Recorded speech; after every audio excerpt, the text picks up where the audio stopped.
Stredná odborná škola technická v Tlmačoch už 65 rokov pripravuje odborníkov v oblasti strojárstva a elektrotechniky.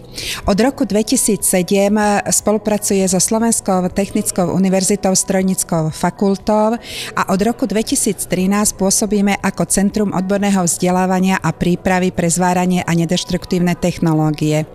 Žiaci našej školy vykonávajú odbornú prax vo firmách v regióne. Za prácu dostávajú finančnú odmenu a po úspešnom ukončení školy sú zamestnaní v týchto firmách. Tento školský rok žiaci našej školy prvýkrát vstúpili do duálneho vzdelávania s firmou v našom regióne.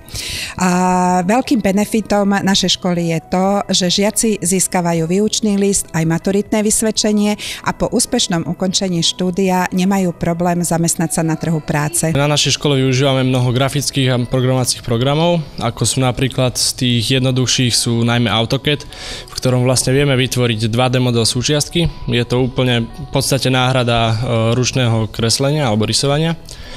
Ďalej používame Inventor, ktorý je o niečo zložitejší, avšak narysujeme 2D súčiastku a vieme potom už konkrétnu súčiastku premietnúť do 3D modelu.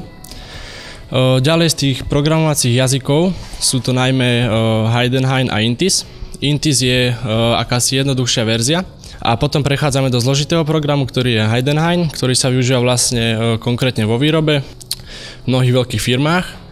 V Heidenhaine vieme v podstate naprogramovať čokoľvek, akékoľvek súčiastky. Je to o niečo zložitejšie ako Intis, preto sa to vyučuje až v 3. 4. ročníku a vlastne tento program nás vie pripraviť na konkrétnu prácu v konkrétnej firme. S drobnými, ale aj s veľkými súčiastkami sa v súčasnosti stretávame nielen v praxi, ale aj v bežnom živote. Sú pre nás veľmi dôležité, urýchľujú a uľahčujú nám život. Našich žiakov sa snažíme počas 4 rokov naučiť, ako sa tieto súčiastky dajú vyrobiť aj pomocou CNC programov. Samozrejme, že najprv musia prejsť tými základmi, teda ručným spracovaním kovov a výrobou na bežných strojoch, aby vlastne pochopili ten základný princíp, ako sa obrába, ako sa upínajú súčiastky, ako sa volia nástroje, aké spôsoby obrábania by sme mali vybrať, aby to bolo čo najrýchlejšie. No a samozrejme, že sa naučia aj, ako tieto súčiastky navrhnúť, ako ich nakresliť, ako ich modelovať buď v 2D alebo v 3D systémoch.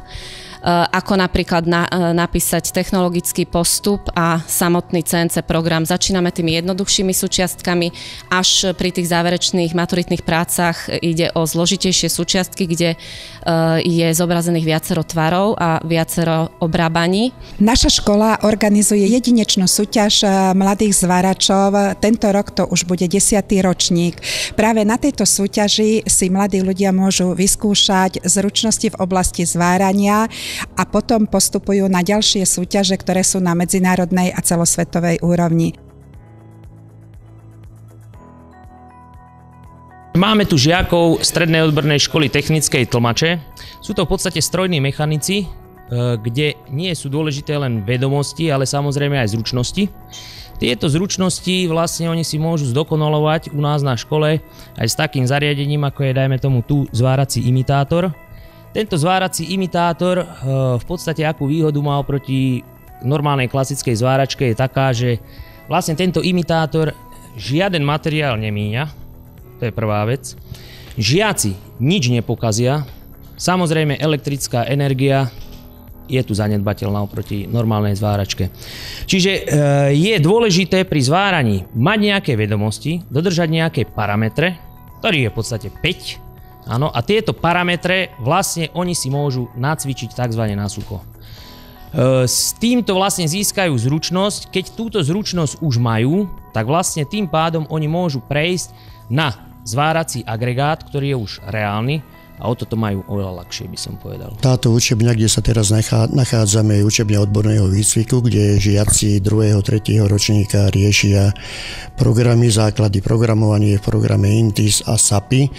Ukážku si pripravili pre vás frézovanie a zosústruženia rôzne výrobky, na ktorých sa učia. Najprv si urobia cvičný program, ten program si odsimulujú pomocou simulátora, všetko napíšu do stroja obrábacieho, či je to sústroj alebo frézovačka a urobia si finálny výrobok.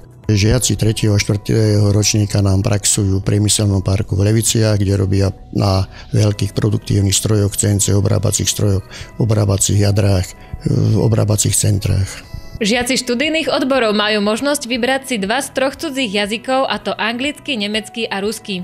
Škola ponúka širokú škálu krúžkov so zameraním na športovú, umeleckú a odbornú činnosť, ale aj na doplnkovú formu príprav na maturitné skúšky.